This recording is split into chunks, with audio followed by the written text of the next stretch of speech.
Hi, thanks so much for staying with Sharaad and I on Consider This. Dr. Carmelo Ferlito joins us now. He is the CEO of Center for Market Education, which is one of the think tanks that express concern over what it believes to be insufficient debate on economic policy and its long-term consequences. Carmelo, we spoke to Tricia Yeo a little bit earlier, CEO of Ideas, and she pointed out how there might be a lack of clarity or even real difference in the spectrum of ideology when it comes to economic policy. And I'm just wondering how that might influence what you claim to be insufficient debate on the consequences of economic policy. Is the assumption that, ideological differences or preferences, there needs to be significant differences in these preferences, or else you can't have good policy debate? I totally agree, and thanks for having me, Melisa and Sharaad. We need differences, and indeed, I think that often the proper solutions emerge in a confrontation between different perspectives and evaluating pros and cons of different approaches, and somehow this helps fine-tuning or finding a right path. In the end, we are talking about a country, Malaysia, with 30 million people, whereby probably solutions that fit all individuals are impossible to find. And therefore, listening and debating different positions is probably the way to go. And it seems the way that we are not instead trying to push at the moment. Carlito, if I can ask you about this idea of ideology, and often we use left to right. I see Ideas and your center as sort of being centrist, and to the right, your think tank pushing the idea of market solutions, perhaps much stronger than Ideas. But in some sense, philosophically, I think both the think tanks on the same side. I mean, what is the ideological? I mean, when you look at it, what is the ideological spectrum that is available, and how is that lack of spread shaping the kinds of solutions that are being produced? I would say I would try a little bit to go beyond the usual spectrum, left and right, planning against market. And I was reflecting about this in the past days, because a very famous economist, Axel Legenfood, passed away, and we had different ideological perspectives, but we also agreed on one point, that the policy making requires humility. So he was coming from a Keynesian background. I'm coming is very well known from a market approach, Hayek, Friedman, Buchanan, and so on. But if I read his writings, I find this stress on the importance of humility. So I think that the actual debate now in policy making is between those who believe that we can identify in size achievable targets and implement policies that can indeed drive to achieve quantifiable targets, like, let's say you want to have a certain percentage of unemployment or a certain percentage of inflation, and you believe you can achieve that with certain policies.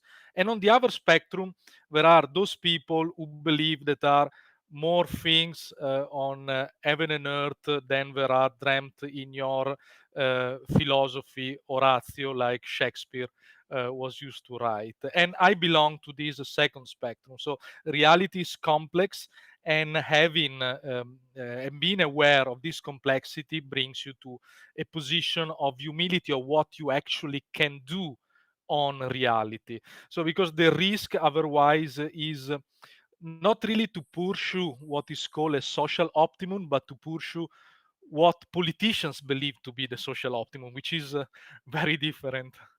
Well, that's a really good point, because again, some of these decisions that have been made, the economic policies that have been made recently, have been through political pressure. Now, I'm just thinking about the EPS special withdrawals. That was not without its political pressures. That was a very that was not without rigorous discussion, I'm sure, as well. But where do you see the failings in that?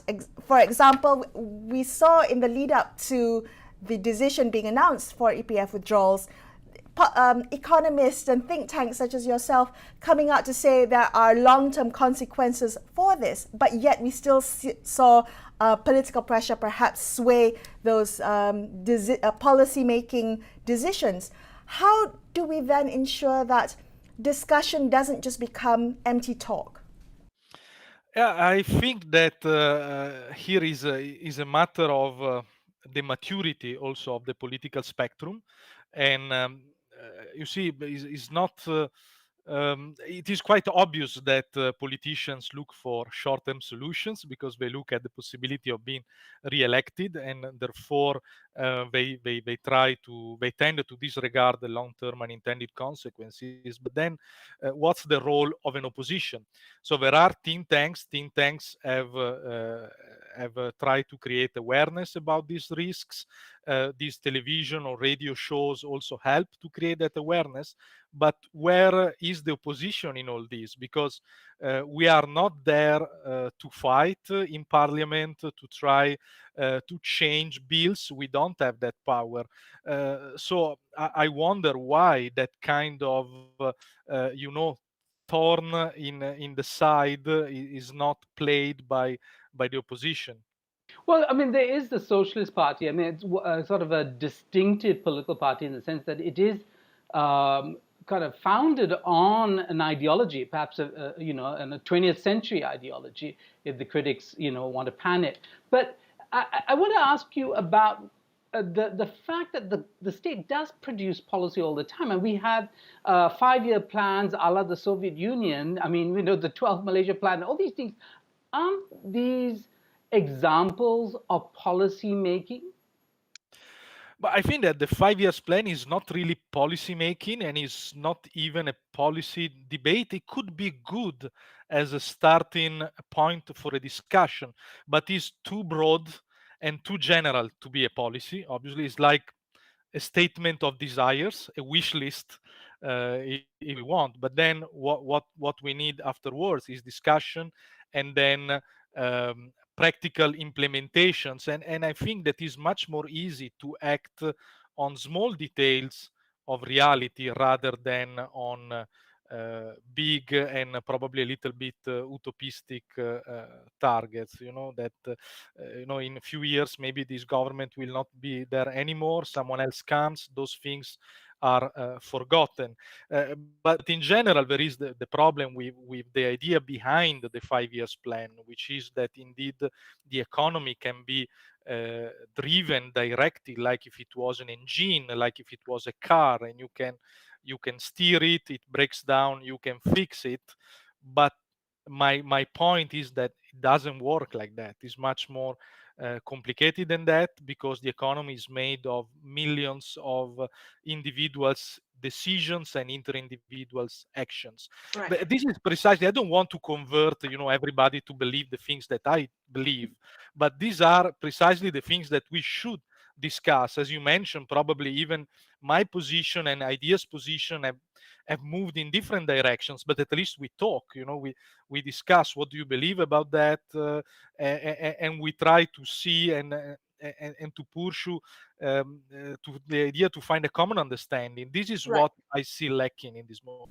Well, you know, so everyone has a role to play, think tankers, politicians, opposition, government, as well as the media. And I'm just wondering, Carmelo, in the few minutes that we have left, what is it that you would like us to have more rigorous and vibrant debate on? You know, we've talked about the EPF withdrawals, the My Sejahtera, all of that. Those decisions have been made. But what can we ensure that we are talking about to ensure that there is actually discussion before decisions are taken on?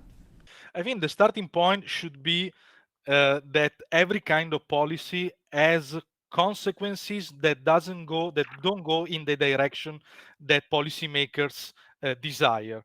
So this is a point of awareness, and this is the point that I see absent in the discussion. So it's like, I want to go there, I do this, I go there, and there will be nobody left on the side. And I think that this is the message that we we need really to leave to the people and to the policymakers. Like Thomas Sowell was used to say, and he still used to say, there are no solutions, there are only trade-offs. We have to learn how to deal with trade-offs. So that's a tough one.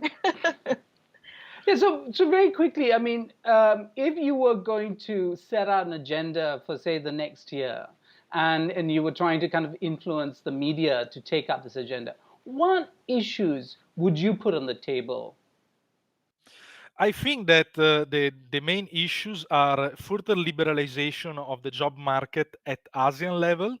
This is one point. Tax reform is another point. I would like to see more tax reform directed toward the consumption tax, and a great reform of Malaysia Inc. So the GSC system that Yes. I think is the big elephant in the room in the case of Malaysia. Okay. Thank you so much, Carmelo, for joining us on the show. Dr. Carmelo Ferlito, they're wrapping up this episode of Consider This. I'm Melisa Idris. And I'm Sharaad Kuttan, signing off for the evening. Thank you so much for watching, and good night.